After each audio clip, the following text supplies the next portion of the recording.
அன்பு நண்பர்கள் அனைவருக்கும் வணக்கம். வாழ்க வையகம், வாழ்க வளமுடன். எல்லா புகழும் ஆண்டாளுக்கே. நரசிம்மன் திருவடிகளையே சரணம். ஸ்ரீமத் விஷ்ணு சித்தாரிய மனோநந்தன ஹெதுவே நந்தநந்தன சுந்தரி கோதாய நித்தியமங்கலம். தென்னாடுடைய சிவனை போட்டு எந்நாட்டுக்கும் இறைவா போட்டு.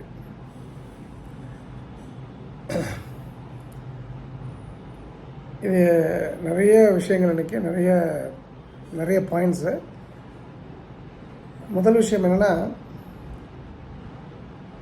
நேற்று நான் சம்மந்தம் இல்லாத ஒரு இடத்துல இருக்கேன். எனக்கு ஒருத்தவங்க உதவி பண்ணாங்க.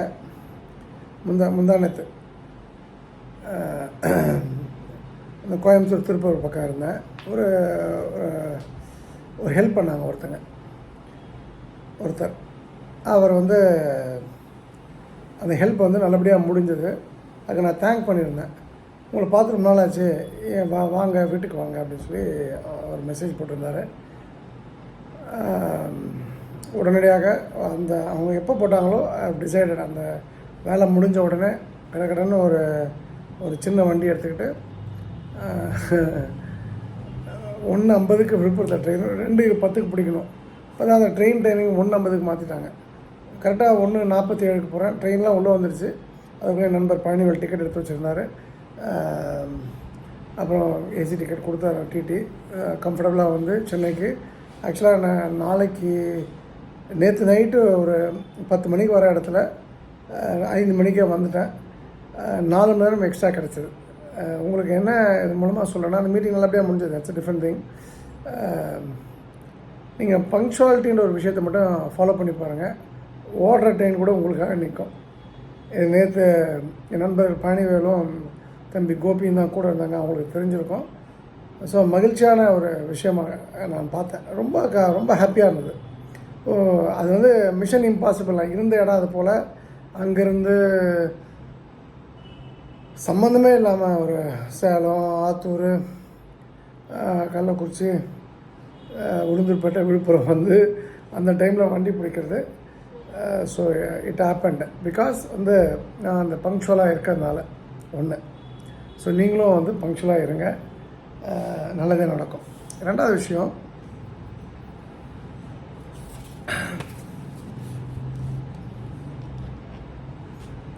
சானியா மிர்சாவோடைய சிஸ்டர் அனம் மிர்சான்னு சொல்லிட்டு இன்ஸ்டாவில் அப்பப்போ நல்ல கருத்து உள்ள விஷயங்கள்லாம் சொல்லிகிட்டு இருப்பாங்க. அந்த யூபிஐ அப்படின்னு ஒரு விஷயம் தெரியும், யூனிஃபைட் பேமெண்ட் இன்டர்ஃபேஸ். அந்த ஜிபே, நம்ம சுருக்கமாக சொன்னால் ஜிபேன்னு சொன்னால் புரிய இருக்கும், ஃபோன்பே. அது சம்மந்தமாக எனக்கு ஒரு வீடியோ சமீபத்தில் வெளியிட்டிருக்காங்க. அது அவங்க என்ன சொல்லியிருக்காங்கன்னா, நான் யூபிஐ இன்டர்ஃபேஸ் எல்லாத்தையுமே என்னுடைய ஃபோன்லேருந்து எடுத்துட்டேன். ஜிபே நான் பண்ணுறதே இல்லை. எங்கே போனாலும் கேஷ் தான் பண்ணுறேன். சப்போஸ் யூபிஐ தானே என் ஃப்ரெண்ட்ஸ் யாராவது பண்ண சொல்லிடுவேன். இதன் மூலமாக என்ன நடந்தது அப்படின்னு சொன்னால், எனக்கு சேவிங்ஸ் நடந்திருக்கு, நான் பார்க்குறேங்க, கண்கூடாக பார்க்குறேன்னு ஒரு மெசேஜ் போட்டிருந்தாங்க. நான் உங்களுக்கு அதை வழிமொழிகின்றேன். எனக்கும் என் ஃபோனில் நம்பர் லாக்கெலாம் இருக்காது. யூபிஐ, அந்த யூனிஃபைட் பேமெண்ட் இன்டர்ஃபேஸ் எந்த ஆப்பும் இருக்காது. ஃபோன்பே இருக்காது, ஜிபே இருக்காது, வேறு என்னெல்லாம் பேமெண்ட் ஆப்போ எதுவுமே இருக்காது. நான் ஏதாவது பேமெண்ட் பண்ணேன்னா உடனே துபாயில் இருக்கக்கூடிய என்னுடைய ஸ்டாஃப் ஒருத்தவங்க, இன்ஜினியர் ஒருத்தவங்க, அவங்களுக்கு நான் மெசேஜ் போடுவேன். அவங்க பேமெண்ட் கொடுப்பாங்க. இல்லைன்னா நண்பர்கள் யாராவது, இந்த பரத், அஜய் யாராவது 1000 ரூபாய் 2000 ரூபா போட்டுன்னா அவங்க போட்டு விட்ருவாங்க. அப்புறம் அவங்கள பார்க்கும்போது நான் கேஷ் கொடுத்துப்பேன். இப்படி தான் நான் செயல்படுறேன். ஸோ உங்களுக்கு நான் சொல்கிறது இது சரியாக தவறா, இது பிற்போக்குத்தனம், இது அகெயின்ஸ்ட் கவர்மெண்ட், நீங்கள் என்ன சொல்லலாம். பணத்தை சேவ் பண்ணால் இந்த யூபிஐ மெத்தடாலஜி ஆஃப் மேக்கிங் பேமெண்ட்டை அவாய்ட் பண்ணிங்க. அனம் மிர்சா சொன்னது 100% சரி, என் பார்வையில். மூணாவது, நான் ஆக்சுவலாக இப்போ வாசலாம் பார்க்குறதே இல்லை. அதாவது ஏன்னா மேபி இந்த வருஷத்தில் ஜூன் ஆகிடுச்சா, 10 பேர் பார்த்துருப்பேன். எதுக்காக அந்த 10 பேர் பார்த்தேன் அப்படின்னு சொன்னால், அவங்க நம்மளை தப்பாக நினச்சக்கூடாது. திடீர்னு ஒருத்தவங்க கூப்பிட்றாங்க, சொக்கலிங்கம், அவங்க நம்மளோட பெரிய ஆளுன்னு வச்சுங்களேன், நம்மளை சாதாரணமாக பார்த்துருப்பாங்க. இப்போ நம்மளும் ஓரளவுக்கு வந்ததுனால அவங்க அதே பழைய சொக்கலிங்கமாக கூப்பிட்றாங்க. இதை எனக்கு பண்ணி கொடுக்கணும். இல்லை மேம், நான் பார்க்குறதில்ல, இது ஒரு நெகட்டிவ் கர்மா சம்மந்தப்பட்டது அப்படின்னு சொன்னோன்னா கழுவி ஊற்றுவாங்க. பணத்திமுறை எப்படி இருந்தால் இப்போ இப்படி மாறிட்டான்ட்டு. சரி, நமக்கு அதனால நெகட்டிவ் கர்மான்ற ஒரு இம்பேக்ட் இருந்தாலும் நான் அது போல் வாடிக்கையாளர்களை மிஸ் பண்ணுறதில்ல. நான் மேக்ஸிமம் வந்து சாய் சிவா மாதிரி நல்லா நாலேஜபிள் பீப்புள் யாருக்காவது அந்த அப்பாயின்மெண்ட்ஸ் கொடுத்துருவேன். அதுபோல் இன்றைக்கி இன்னைக்கு சென்னைக்கு நேற்று வந்ததுனால இன்றைக்கி ஒருத்தரை பார்க்க வேண்டியது. நான் எதேச்சும் இன்றைக்கி நேற்று வந்துட்டேன்றது ஒருத்தர் சொன்னேன். ஐயோ எங்கள் பாஸ் பார்க்கணுன்னு சொன்னான்ட்டு ஒரு மீட்டிங் அரேஞ்ச் பண்ணியிருந்தாங்க. காலைல தான் கன்ஃபார்ம் பண்ணாங்க, போனேன். இந்த மீட்டிங் நல்லபடியாக முடிஞ்சது. அது ஒரு ஃபேக்ட்ரி, மேசிவ் ஃபேக்ட்ரி, ஸ்ரீபெரும்புத்தூரில் ஒரு 17 ஏக்கர் ஃபேக்ட்ரி வரப்போகுது. ஏற்கனவே ஒரு இடத்துல ஒரு மேசிவ் ஃபேக்ட்ரி வச்சுருக்காங்க. அவங்க முழுக்க உழைப்பால் வந்தவர்கள். அவர் வீடை போகணும். வீடு வந்து மேசிவான ப்ராப்பர்ட்டி, அண்ணா நகரில் ஹார்ட் ஆஃப் த சிட்டின்னு சொல்லலாம். அங்கே காலி இடம் வாங்கி பெரிய இடம் வாங்கி பெரிய வீடு கட்டுறாங்க. முழுக்க உழைப்பு தான். ஒவ்வொரு ரூபாயும் அவருடைய உழைப்பில், ஒவ்வொரு ரூபாய்க்கு பின்னாடி ஒரு உழைப்பு இருக்குது. அப்போ ஆஃபீஸ் அவரோட கார்ப்பரேட் ஆஃபீஸ் அவருடைய அந்த இடத்துக்கு போகணும். அவர் உடனே நான் எப்படி வந்தேன்னு கேட்டார். நான் பைக்கில் வந்தேன், பங்க்சுவலாக இருக்கணும் சார், இப்போ நான் 12 o'clock மீட்டிங்கில் லேட் ஆகிடக்கூடாதுன்னு வந்தேன் அப்படின்னு சொன்னேன். என்ன சார் நீங்கள் பைக் ஓட்டிட்டு, பைக் கொடுங்க, நான் டிரைவரை கூப்பிட்டு வந்து விட சொல்கிறேன், நீங்கள் ஏன் பைக்லாம் ஓட்டுங்க? இல்லை சார், ஏன்னா நம்ம பைக்லேருந்து வந்தோம் தானே, எடுத்த உடனே காருக்கு வரல அப்படின்னு சொல்லி சொன்னோன்னே ஸோ கூல். ஆக்சுவலாக அது காரில் போகும்போது தான் இன்ஃபேக்ட் அது நடந்தது. அவர் கேட்டார், இப்போ யாரெல்லாம் என் கூட வருதுன்னு கேட்டார். அப்போ அவரே சொல்லிவிட்டு நான் சாரை கூப்பிட்டு போய்ட்றேன், என் கூட ஒரு சார்ட்டரை கொண்டு வந்தார். இன்னொரு அவங்களோட இன்ஜினியர், கன்ஸ்ட்ரக்ஷன் இன்ஜினியர், பயங்கர சீனியர் பர்சன். அவர் சீனியர் பர்சன் சொன்னால் நான் என் வண்டியில் வந்துடுறேன். ஏன்னா அது ஒரு ஒரு 4 பேர் தான் அந்த வண்டியில் உட்கார முடியும். அது ஒரு 6 கோடி ரூபா வண்டி. அது டிரைவர் போக 3 பேர் தான் உட்கார முடியும். அப்போ நான் என்ன உட்கார சொல்லிட்டார். ஓனரும் நானும் பேக் சீட்டில் உட்காந்துருக்கோம், ஃப்ரண்ட் சீட்டில் ஒரு ஆள் உட்காரலாம். அப்போ அந்த ஆக்சுவலாக எனக்கு அந்த டோர் ஆப்ரேஷனே தெரியாது. டோரை நார்மலாக கார் கதவை பிடிச்சி இழுப்பண்ணியா, அந்த லிவர் அமுக்கினாலே டோர் ஆட்டோமேட்டிக்காக லாக் ஆகிடும். நான் இதை அப்படியே சிந்திச்சு பார்க்குறேன். இது ஒரு 5 கோடி ரூபா கார் இதுக்கு முன்னாடி இங்கே ஒரு மெட்ராஸ் ஒரு 5 ஸ்டார் ஹோட்டல் வச்சுருக்காரு அவர். நான் ஒரு சில வருடங்களுக்கு முன்னாடி அவருக்கு அந்த 5 ஸ்டார் ஹோட்டல் டிசைன் பண்ணேன் நான். அது இன்றைக்கும் எக்ஸ்பென்சிவ் ஹோட்டலு, நல்ல ஹோட்டல், அதில் எந்த டவுட்டும் இல்லை. அவர் இதே போல் ஒரு இடத்துக்கு போய்ட்டு திரும்ப அந்த ஆஃபீஸ்க்கு வரணும். அவர் என்ன சொல்கிறாருன்னா, சார் நீங்கள் உங்கள் எதில் வந்தீங்க? என் காரில் வந்தேன். நீங்கள் உங்கள் காரில் வந்தீங்க, நான் என் காரில் வந்துடுறேன் அப்படின்னு சொன்னார். அது இப்போ நீங்கள் போன காரோட விலை குறைவு. நான் என்ன சொல்கிறேன்னா, மனிதர்கள் பலவிதம், பறவைகள் பலவிதம் மாதிரி, ஒவ்வொன்றும் ஒரு விதம் மாதிரி, மனிதர்களும் பலவிதம், ஒவ்வொருவரும் ஒரு விதம். பணக்காரர்களே பிறவி பணக்காரர்களும் கெட்ட குணங்கள் உள்ள ஆட்களில் தான் இவர் 5 ஸ்டார் ஹோட்டல் ஓனர். தான் வண்டியில் வேறு யாரும் ஏறக்கூடாது, தான் தன் பொண்டாட்டி, டிரைவரு, தான் தன்னோட மனைவி, குழந்தைகள் தான் ஏறணும். அப்போ டிரைவர் ஏற்றுறாங்களா, டிரைவர்லாம் வண்டி ஓட்ட முடியுமா அப்படின்ட்டு நான் நினச்சிட்டேன் அந்த டைமில்.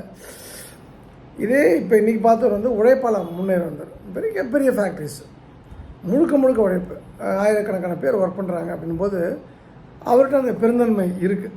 அவர் நல்லா கேஷுவலாக பேசினார். சார், கண்ணாடி கவர் இங்கே வைங்க, ஃபோன் இங்கே வைங்க, என் கையில் பிடிச்சிருக்கீங்க, அந்த ஏசியை திருப்பி கொடுத்து இதை ட்ரில் பண்ணுங்கள். எனக்கு தெரியல, அந்த காரோடைய மெக்கானிசம் தெரியல, பிரமாதமாக இருக்கும் வண்டி. அது வண்டி போகிறதும் தெரியல, ஏதோ அந்த 4 பேர் அழுகாமல் குழுகாமல் தூக்கிட்டு போனேன் அப்படி இருக்கு, அது போல் இருந்தது. அது என்னென்னா, நான் இதன் மூலமாக சொல்கிறது, பணம் வரும் போகும், எப்போதுமே நீங்கள் மாறாதீங்க. பணம் மாறலாம், பணம் நம்மளை மாற்றக்கூடாது என்பதை புரிஞ்சுக்கேன். எனக்கு ரொம்ப மகிழ்ச்சியான ஒரு எக்ஸ்பீரியன்ஸ் அது. I thought I will share with you. And அதுக்கு அடுத்ததாக இன்றைக்கி ஒரு சகோதரி ஒருத்தங்க ஒரு மெசேஜ் அனுப்புகிறாங்க. இந்த மாதிரி மெசேஜ்லாம் எங்கேருந்து வரணும், கொங்கு பெல்ட் தான், இந்த திருப்பூர் அனுப்புகிறாங்க. ஒரு கதை சொல்கிறாங்க, ருத்ராட்சம் போடலாமா போடக்கூடாதா, கையில் போடணுமா கழுத்தில் போடணுமான்ட்டு. நான் பதில் அனுப்புகிறேன், நான் ருத்ராட்சம் போடுறதில்ல, எனக்கு அதை பற்றி எந்த கருத்தும் இல்லை. அப்படின்னும் போது கையில் போட்டாருன்னா கழுத்தில் போட்டாருன்னு சொல்லிட்டு உடனே அவங்க எனக்கு பதில் அனுப்புகிறாங்க, ருத்ராட்சம் போட்டால் எந்த பிரச்சனையும் வராதில்லை அப்படின்னு சொல்லிட்டு. அப்போ எந்த நாயோ பிரச்சனை வரும்னு சொல்லி ஒரு பயத்தை உண்டாக்கியிருக்கான். அது 1 ஃபேஸ், 2 ஃபேஸ், 5 ஃபேஸ், 6 ஃபேஸ் நிறைய இருக்குது அந்த ருத்ராட்சத்தில். நான் முக்திநாத் போனப்போ தான் அதை பற்றி தெரிஞ்சுக்கிட்டேன். 30 லட்சம் 30 லட்சத்துக்குலாம் ருத்ராட்சம் இருக்குது, ஒரே ஒரு ருத்ராட்சம். அப்போ எந்த நாயோ கன்ஃபியூஸ் பண்ணியிருக்காங்கள.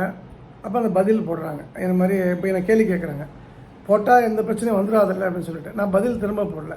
எனக்கு என்னென்னா, அவங்க ஒரு வாடிக்கையாளர், அவங்க வந்து கேட்குற கேள்விக்கு நான் பதில் சொல்லலாம். எப்பயோ கொஞ்சம் நாளைக்கு முன்னாடி பார்த்தாங்க, ஒரு 5-6 வருஷத்துக்கு முன்னாடி. பதில் சொல்கிறது எனக்கு கடமை.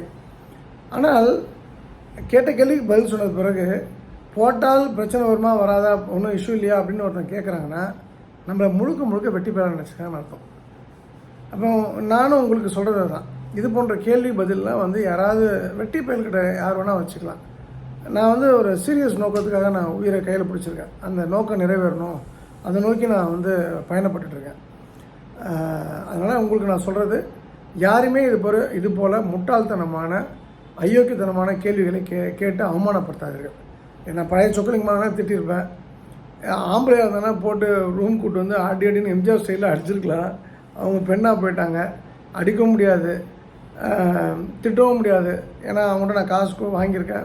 ஒரு வாடிக்கையாளர், நான் வந்து ஒரு சர்வீஸை கொடுக்க வேண்டிய ஆள். அது பல வருஷத்துக்கு முன்னாடி, அது என் ஸ்கோப் இல்லைனா கூட அந்த கொஸ்டின் நம்மளை மதிச்சு கேட்கலாம், பதில் சொல்லணும். பட்டு இது போல் எந்த சூழ்நிலை இருந்தாலும் கேள்வி கேட்குறவங்களுக்கு நம்ம வந்து கண்ட்ரோல் பண்ண முடியாது. ஆனால் வந்து பதில் சொல்கிறவங்க கோபப்படக்கூடாது. ரெண்டாவது, கேள்வி கேட்குறவங்களுக்கும் ஒரே ஒரு ரிக்வெஸ்ட் என்னென்னா, யாரையும் அவமானப்படுத்துகிற மாதிரி, எல்லாருமே வெட்டியாக இருக்காங்க அப்படின்ற மாதிரி கேள்வி கேட்காதீர்கள் என்பது தாழ்மையான கருத்து. அப்புறம் ஒரு சமீபத்தில் நடந்த ஒரு விஷயம், இது ரொம்ப மனசுக்கு சங்கடமான விஷயம். அது என்னென்னா, ஒரு வீடு, அந்த வீட்டில் அந்த பெண்ணுக்கு 2 பெண் குழந்தைகள். அந்த வீட்டில் அந்த இருக்கக்கூடிய அந்த பெண் வந்து வேலைக்கு போவாங்க, வெளியில் போவாங்க. அதனால் ஒரு குறிப்பிட்ட நேரத்துக்கு பசங்க பார்த்துக்கிறதுக்காக ஒரு பெண்ணை வச்சுருந்தாங்க வேலைக்கு. அந்த பெண் நல்ல பெண், அவங்க வேலையை விட்டு போயிடுறாங்க. அதன் பிறகு அந்த வேலையை அவங்க ஃபுல் டைம் இருந்தாங்க, பாதி நேரம் பார்த்தா போதுன்ற மாதிரி ஒரு டிசைட் பண்ணி ஒரு பொண்ணை வேலைக்கு எடுக்கிறாங்க. அந்த பொண்ணு துரதிருஷ்டவசமாக, நல்லா புரிஞ்சுங்க, துரதிருஷ்டவசமாக முஸ்லீம். 2 பெண் குழந்தைகள்.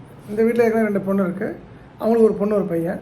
ஸோ இந்த குழந்தைங்கலாம் விளையாட தானே செய்யும். அதுக்கு என்ன முஸ்லீமு குல்லா போட்டுட்டு அல்லான்னு சொல்ல தெரியுமா? இல்லை இந்து குழந்தைங்களுக்கு வந்து நமச்சிவாயன்னு 1 வயசு 1.5 வயசு 2 வயசு 2 வயசில் 3 வயசில் என்ன ஜாதி மதம் தெரியும்?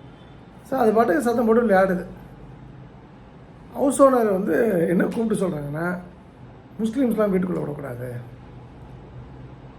இது ஹிந்து வீடு, முஸ்லீம்ஸ் நல்லவங்க இல்லை அப்படின்னு ஒரு விஷயத்த சொல்லி அந்த பொண்ணை வேலையை விட்டு எடுத்துட்டாங்க. சரி, நான் வந்து ஒரு நோக்கத்திற்காக, ஆண்டாளை வைரமுத்து திட்டினார்ன்றதுக்காக, ஒரு ஆண்டாளை அவமானப்படுத்தினான்ற ஒரு விஷயத்துக்காக நான் கட்சின்ற விஷயத்தெல்லாம் தூக்கி போட்டுட்டு இந்து மதத்துக்கு பாதுகாப்பை கொடுக்கக்கூடிய ஒரு இயக்கமான ஆர்எஸ்எஸ், ஏன்னா அந்த கரெக்டாக நானும் அந்த போராட்டத்தை முன்னெடுக்கிறேன், ஆர்எஸ்எஸும் என்னை கையில் எடுக்கிறாங்க. ஆல் இண்டியா ட்ரஸ்டி கொடுத்தாங்க. அதுக்கப்புறம் இப்போ படத்தமிழகத்தோட தலைவராக இருக்க விஸ்வ இந்து பரிஷத்துக்கு. எல்லோரும் நினச்சிட்டு இருப்பாங்கன்னா ஆர்எஸ்எஸ்னாலே வந்து முஸ்லீம்களுக்கு எதிரானவர்கள், முஸ்லீம்ஸ் கொல்லணும்னு சொல்லக்கூடிய ஆட்கள், அப்படிலாம் கிடையாது. நான் இப்போவும் சொல்கிறேன், நான் ஆர்எஸ்எஸ்ஸோடைய ஒரு விங்கோட தமிழ்நாடு பிரசிடெண்ட்டாக இருந்து நான் சொல்கிறேன், இது இந்துக்களுக்கும் முஸ்லீம்களுக்கும் கிறிஸ்தவர்களுக்கான நாடு, எந்த டவுட்டும் யாருக்கும் வேணும். சீக்கியர்கள் எல்லாருக்குமான நாடு, இந்த பிரஜைகளுக்காக தான் இந்த நாடு, இது இந்துக்களுக்கு மட்டுமான நாடு அல்ல. ஆனால் முஸ்லீம் சிலர் வந்து கள்ளக்கடத்தல் பண்ணலாம், சிலர் குண்டு வைக்கலாம், சிலர் வந்து இஸ்லாம் தான் பெரியது, மற்ற மதங்கள்லாம் இல்லை சரியில்லை அப்படின்னு வந்து அமைதியை சீர்குலைக்க எதிரி நாடுகளும் சேர்ந்து சில விஷயங்களை பண்ணக்கூடிய நிகழ்வு கோயம்புத்தூரில் நடந்தது. இப்போ நான் இந்த இடத்துல என்னென்னா, அது ஒன்று தான் வந்து ஆர்எஸ்எஸ் எதிராக பார்ப்பாங்க. குண்டு வைக்கிற அத்தனை பேரும் முஸ்லீம் நான் சொல்ல மாட்டேன். இந்துக்கள் கூட குண்டு வைக்கிற பழக்கம். இன்றைக்கி நேற்று கூட 2 பேரை குண்டு போட்டாங்க திருவள்ளூரில். ஸோ குண்டு யார் போட்டாலும் வெடிக்கும். ஆனால் துரதிருஷ்டவசமாக ஒரு 1000 முஸ்லீமில் 3 பேர் தீவிரவாத எண்ணத்தோடு இருக்காங்க. அவங்களுடைய கொள்கைகள் வந்து இஸ்லாம் என்ற ஒரு விஷயத்துக்குள்ளே போகிறதுனால மற்ற மதத்துக்கு அகெயின்ஸ்டாக இருக்குது. இதுதான் உண்மை. இதை தவிர ஆர்எஸ்எஸ் எந்த இடத்துலையுமே முஸ்லீம் எதிர்த்ததில்லை. அந்த கட்சியிலே முக்தார் அப்பாஸ் நக்விலாம் இருந்தார், சேலம் இப்ராஹிம்லாம் ஜெனரல் செக்ரட்டரியாக இருக்கார். நான் இது போல் நிறைய எடுத்துக்காட்டுகள் சொல்லலாம். முஸ்லீம்காக முஸ்லீம் மஞ்சுனே ஒரு அமைப்பு இருக்குது ஆர்எஸ்எஸில். இந்திரேஷ் குமார் அப்படின்னு ஒருத்தர் வந்து யூபிஎஸ் சேர்ந்தவர் அதை ஹெட் பண்ணுறார். முஸ்லீம்களும் இந்துக்களும் இணக்கமாக இருக்கணும்ட்டு. முஸ்லீம்களுக்கு எதிராக இருந்தாங்கன்னா இப்போ வந்து யூபியில் சிஎம் ஆகிருக்க முடியாது யோகி. முஸ்லீமில் யார் டெரரிஸ்ட்டோ, யார் வந்து கன்மேனோ, யார் குண்டாவோ, யார் வந்து இந்த காட்மேன் மாதிரி காமிச்சு மக்களை முட்டாளாக்குறோன்னா அவனுக்கு தான் வந்து அவங்க எதிரி. ஸோ இந்த இடத்துல இதுதான் நான் ஆர்எஸ்எஸ் ஸ்டாண்டு, இதுதான் என் ஸ்டாண்டும் கூட. இப்போ நானே கூட வந்து ஒரு முஸ்லீமினை ஏமாத்துக்கலாம்னு சொல்லலாம். அவரை வந்து நான் வந்து அது கடந்து வந்துட்டேன். நான் எனக்கு என்ன வருத்தம் அப்படின்னா, என்னால் அவர் வந்து ஒரு உண்மையிலே துபாய் ஷேக்காகவே மாறிருக்கலாம், சொந்தமாக சார்ட்டர் ஃப்ளைட் வாங்கியிருக்கலாம். ஏன்னா நான் இன்னும் யோசிச்சு பார்க்குறேன், அவர் ஏமாத்தினது சொக்கலிங்கம் என்ற இண்டிவிஜுவல் இல்லை, ஒரு பெரிய சாம்ராஜ்யத்தை ஏமாற்றிருக்காரு. ஆனால் அப்போ அவர் வந்து என்னென்னா அந்த பொன் முட்டைன்ற வார்த்தை டெய்லி ஒரு முட்டை கிடச்சிருக்கும், அவர் ஒரே நாள் அறுத்து ஒரு முட்டையோடு போயிட்டார், அவ்வளோதான். இப்போ அந்த அந்த ஏமாத்தான்றதுக்காக நான் ஒட்டுமொத்த இஸ்லாமிய சமுதாயத்தை நான் தப்புன்னு சொல்ல முடியுமா? இப்போ எனக்கு உயிரை கொடுக்கக்கூடியவங்க எனக்கு ஏதாவதுன்னா 2 இஸ்லாமியர்கள் இருப்பாங்க. ஃபஸ்ட்டு அவங்க தான். எங்கள் மாமியார் பொண்டாட்டி பிள்ளைங்க எல்லாம் அப்புறம் தான். எனக்காக 2 பேர் இருப்பாங்க. நான் என்ன பண்ணாலும் என்னை காப்பாற்றக்கூடிய ஆட்கள். எனக்காக ஒரு சூசைட் பம்பராக மாறணுன்னா 2 இஸ்லாமியர்கள் உண்டு என்னோடய வாழ்க்கையில், ஒரு கிறிஸ்துவர் உண்டு. இதுக்கப்புறம் தான் இந்துக்கள்லாம், நல்லா புரிஞ்சுங்க. அப்போது நானும் வந்து இந்த இஸ்லாம் இந்து அப்படின்ற ஒரு விஷயத்தை பொறுத்த வரைக்கும், யாரோ எங்கேயோ ஒரு முஸ்லீம் தப்பு பண்ணுறாரு, ஏதோ ஒரு விஷயம் அகெயின்ஸ்ட் இந்தியா இருக்குது, ஏதோ ஒரு விஷயம் அகெயின்ஸ்ட் நேஷன் இருக்குது, ஏதோ ஒரு விஷயம் அகெயின்ஸ்ட் ஹிந்துவிசம் இருக்குன்றதுக்காக ஒட்டுமொத்த இஸ்லாமியர்களையும் நாம் வந்து ஒரு சாப்பா குத்தி, ஒரு முத்திரை குத்தி அவங்கள வந்து நம்ம ஒதுக்கி வைக்கிறது வந்து நம்முடைய தமிழ் கல்ச்சர் கிடையாது, தமிழ் சமுதாய மரபு கிடையாது என்பதை வலியுறுத்த விரும்புகின்றேன். அந்த வகையில் அந்த முஸ்லீம் பெண் வேலைக்கு வரக்கூடாது என்று சொன்ன அந்த குடும்பத்தை நான் வன்மையாக கண்டிக்கின்றேன். முஸ்லீம்னாலும் வயிறு தான், வாய் தான். சாப்பிடணும், அந்த பிள்ளைங்களும் படிக்கணும், அந்த பிள்ளைங்களும் சாப்பிடணும்.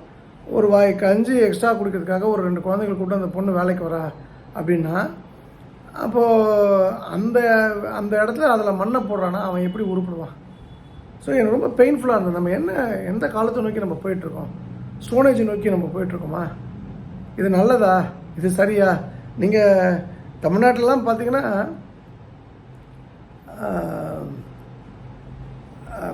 மிகப்பெரிய ஒரு கருத்தொற்றுமை உண்டு இஸ்லாமியர்களுக்கும் இந்துக்களுக்கும்.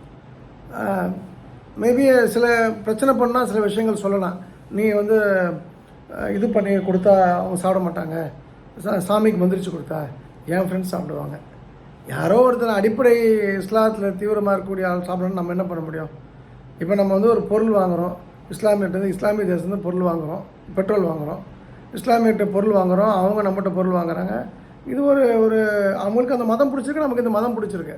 ஸோ அதனால் அங்கொன்றும் இங்கொன்றுமாக நடக்கக்கூடிய பிரச்சனையை பொதுவான பிரச்சனையாக்கி நமக்குள்ளே விரோதத்தை சம்பாதித்து கொள்ளக்கூடாது. அந்த வகையில் திரும்பவும் சொல்கிறேன், அந்த இஸ்லாமிய பெண்ணை வேலையை விட்டு நிறுத்தணும்னு சொன்ன அந்த ஹவுஸ் ஓனருடைய செயல் கண்டிக்கத்தக்கது.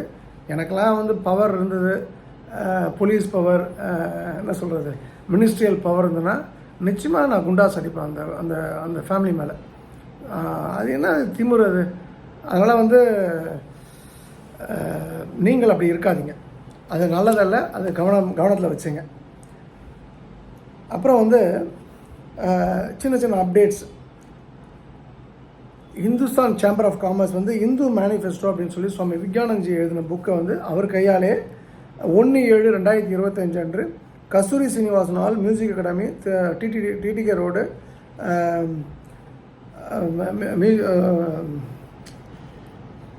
மியூசிக் அகாடமி வந்து everybody knows opposite Chola Sheraton அந்த கார்னரில் இருக்குது. அங்கே அந்த ஃபங்க்ஷன் நடக்குது. 1/7/25 5 PM to 7 PM. ஸோ இதில் ஏதாவது நீங்கள் பார்ட்டிசிபேட்னா கட்டணம் கிடையாது. ஒரு 2 hours ப்ரோக்ராம் புக்கு ரிலீஸ் பண்ணதுக்கப்புறம், புக்கை பற்றி பேசினதுக்கப்புறம் அங்கே நல்ல உணவு உண்டு. நீங்கள் ஏதாவது நல்ல செஷனை கேட்கணும், இந்துயிசம் சார்ந்த ஒரு நல்ல தாட் ப்ரொவோக்கிங் மெசேஜஸ் கேட்கணுன்னா இந்த ப்ரோக்ராமுக்கு நீங்கள் வாங்க. இது ஒரு நல்ல ப்ரோக்ராம். சுவாமி விக்யானந்த்ஜி வந்து ஒரு அற்புதமான மனிதர். இது ரொம்ப அற்புதமான புக்கு. நான் அந்த புக்கை படிச்சிருக்கேன். இப்போ தான் ரிலீஸ் பண்ணாங்க, ஒரு 2 months பேக்கு சென்னையில் ரீரிலீஸ் பண்ணுறாங்க. அப்புறம் நாமக்கல்லில் நயனாமலையில் வந்து 19ஆம் தேதி ஜூலை 19 ஜூலை 25 நம்முடைய சுவாமி விக்யானந்த்ஜியோட ப்ரோக்ராம் வந்து 1725 நயனாமலை வந்து அன்னதான துவக்க விழா கோயில் வளாகத்தில் 19/7/2025 காலைல 7லேருந்து 10 மணி வரைக்கும். அதே போல் திருவொற்றியூர் வடிவுடையம்மன் கோயிலில் வந்து 18/7/2025 மதியம் 12 மணிக்கு மாங்காடு எல்லப்ப செட்டியார் ட்ரஸ்டோடைய மண்டபம் இருக்குது சன்னதி தெருவில் திருவொற்றியூரில். அங்கே வச்சு அது அன்னதானம் துவங்கப்பட இருக்கின்றது. அப்புறம் இந்த வாட்டி ஃபுல் மூன் டே வந்து பார்த்திங்கன்னா 10ஆம் தேதி காலையில் காளிமலை, 10ஆம் தேதி சாயந்தரம் திருச்செந்தூர். ஸோ பிளான் பண்ணுறவங்க அது மாதிரி பிளான் பண்ணிங்க. நான் காளிமலையில் உங்களை சந்திக்கிறேன். திருச்செந்தூர் வந்து இந்த வாட்டி கந்தசஷ்டி நம்ம பண்ண போகிறோம் அப்படின்னு சொன்னால் நான் அது நாளைக்கு உங்களுக்கு அதை அப்டேட் பண்ணிடுறேன். ஒரு 3-4 டேஸில் அப்டேட் பண்ணிடுறேன். அப்புறம் இன்னொரு விஷயம்,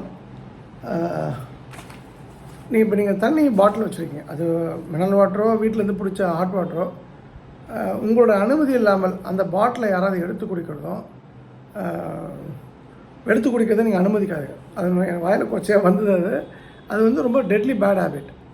அது மாதிரி வந்து தண்ணி எடுத்து குடிக்கிறவங்க அவங்க என்ன எக்ஸ்ட்ரீம் பண்ண போவாங்க, அவங்க வந்து ஒரு முதுகெலும்பு இல்லாத மிருகங்கள்.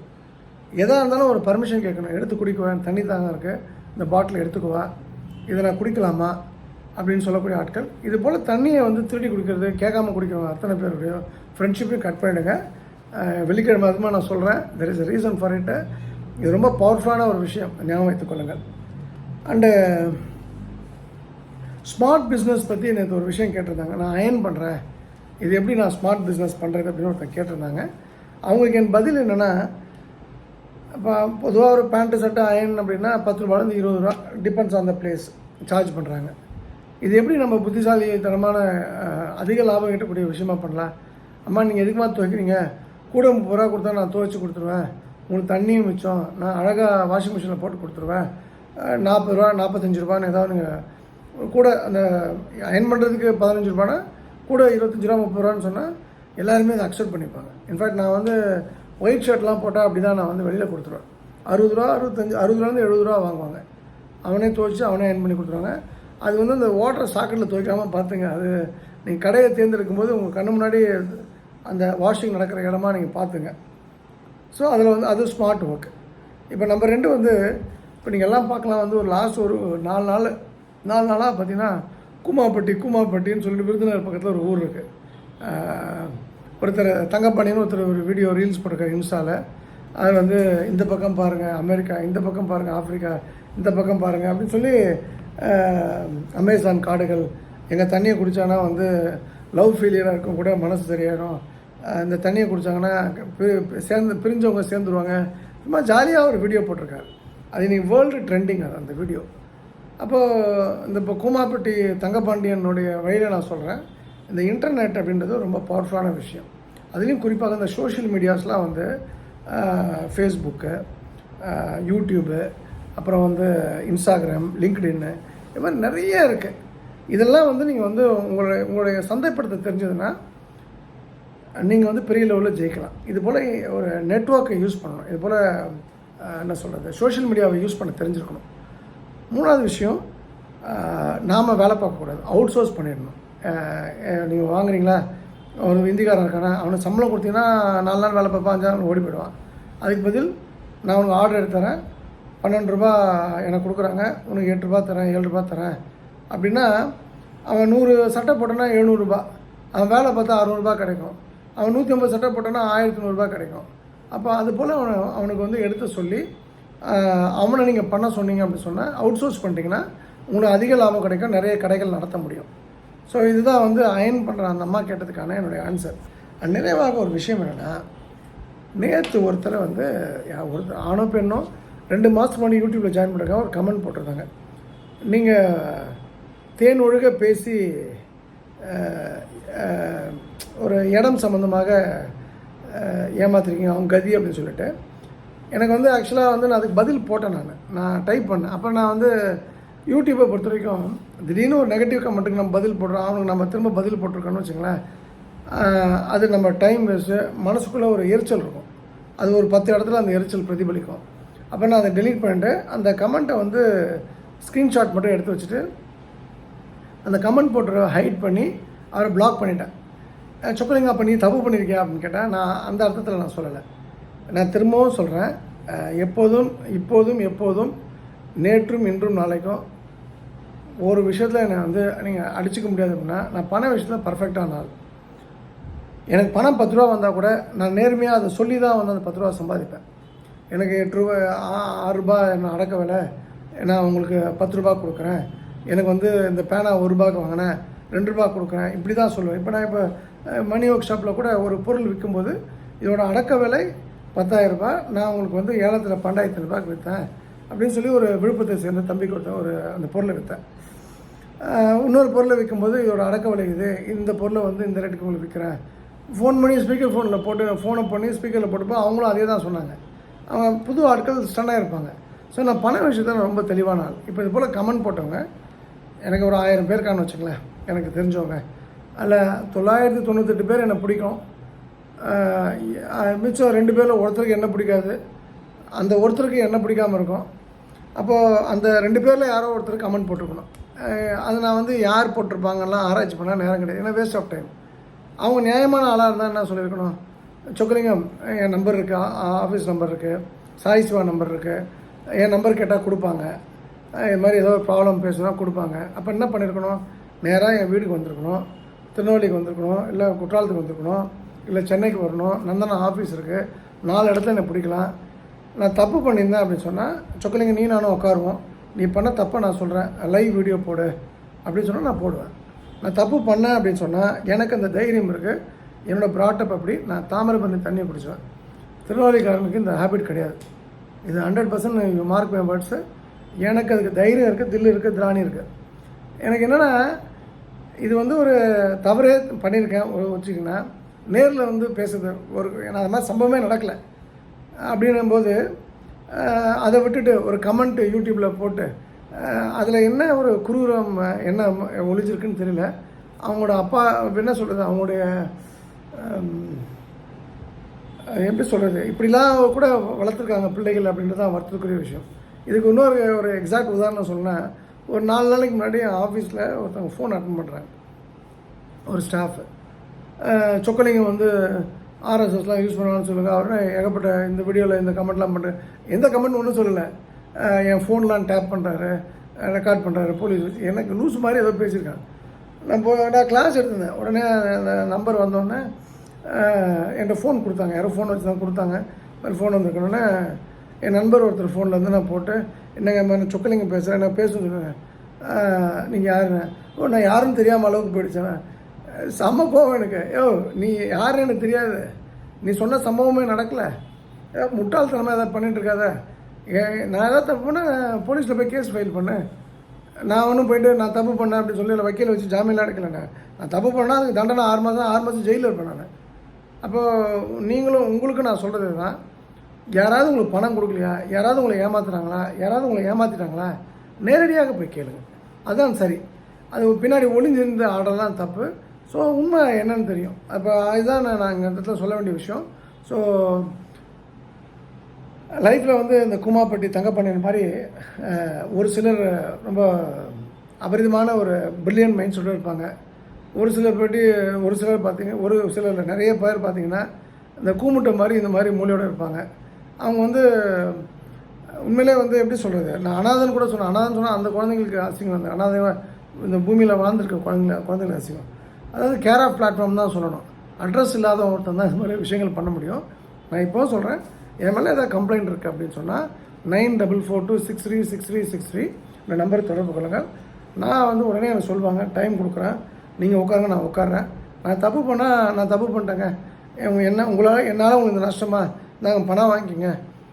நான் வீடியோலாம் சொல்லுவேன். நான் இப்போ நான் சொன்ன மாதிரி தான், இந்த மாதிரி ரமேஷ் வந்தார், சுப்பிரமணியம் வந்தார், ஈஸ்வரன் வந்தார், நான் தப்பு பண்ணிட்டேன், ஆனால் அது அவர் சொன்ன குற்றச்சாட்டு உண்மைதான் சொல்லிவிட்டு நான் மன்னிப்பு கேட்பேன் ஒழிய நான் உங்கள்கிட்ட ஆளை வச்சு அடிக்கிறது சண்டை போடலாம் எனக்கு தெரியாது. அந்த சொக்கலிங்கெல்லாம் 2013-14 அந்த சொக்கலிங்கெல்லாம் முடிஞ்சு, இன்ஃபேக்ட் 2010 முடிஞ்சிட்டான்னு தான் நான் சொல்லலாம். அதுக்கப்புறம் நான் தகராறுக்கோ அரசியலுக்கோ நான் எந்த பஞ்சாயத்துக்கும் நான் போகல. ஸோ இதை நான் சொல்லணும்னு நினச்சேன். நீங்களும் அது போல் இருந்துங்க. ஸோ நாம் கூமாப்பட்டி தங்கப்பாண்டியன் போல் இருக்க போகிறோமா இல்லை கூமுட்டை போல் வாழ போகிறோமான்றது உங்கள் முடிவு, உங்கள் கையில். நல்ல முடிவாக இருந்தால் உங்கள் வாழ்க்கை நல்லபடியாக இருக்கும். இந்த அருமையான வாய்ப்பு கொடுத்த திருச்செந்தூர் பயணமிக்க தாய் ஆண்டாளுக்கு நரசிம்மக்கு என் மனமாத நன்றி. மீண்டும் நாளை இரவு சென்னையிலிருந்து உங்களை சந்திக்கின்றேன். ஆடி ஆடி அகம் கரைந்து இசை பாடி பாடி கண்ணீர் மல்கி எங்கும் நாடி நாடி நரசிங்காவென்று வாடி வாடி வானதிலே எல்லா புகழும் ஆண்டாளுக்கே. நரசிம்மன் திருவடிகளே சரணம். நன்றி, வணக்கம். சர்வம் கிருஷ்ணார்ப்பணம். ஸ்ரீராமஜெயம் ஸ்ரீராமஜெயம்.